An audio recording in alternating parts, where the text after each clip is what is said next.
ফুরফুরা শরীফের সমর্থন ফুরিয়ে আসছে, তাই ইফতারের নাটক করে সমর্থন ফেরাতে চাইছেন মুখ্যমন্ত্রী। চালাকির কোনো তুলনা হয় না। সোমবার ফুরফুরা শরীফে গিয়েছিলেন মুখ্যমন্ত্রী।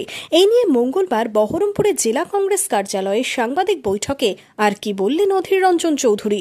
ফুরফুরার শরীফের যে সমর্থন তাতে কিছুটা ফুরিয়ে আসছে।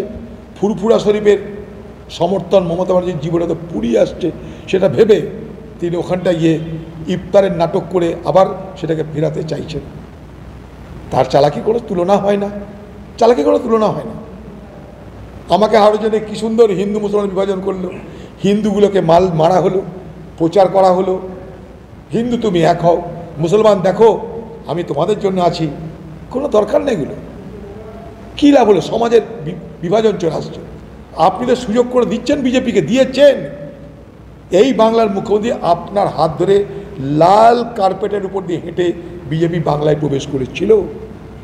বাবরি মসজিদ ভাঙার পরেও আপনি কিন্তু বিজেপির সঙ্গে সরকার করতে দ্বিধা করেননি।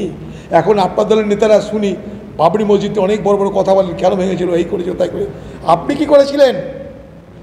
বাবরি মসজিদ ভাঙার পর এই বিজেপি পার্টির আপনি মন্ত্রী হতে পেরেছিলেন, তাদের সঙ্গে সরকার করতে পেরেছিলেন, তাদেরকে নিয়ে পশ্চিমবঙ্গে নির্বাচনে জোট করতে পেরেছিলেন। তাহলে আপনার মতন এই রকমের নীতিহীন, আদর্শহীন, এই রকম রাজনৈতিক মহিলা ভারতবর্ষে একটাও খুঁজে পাবেন না।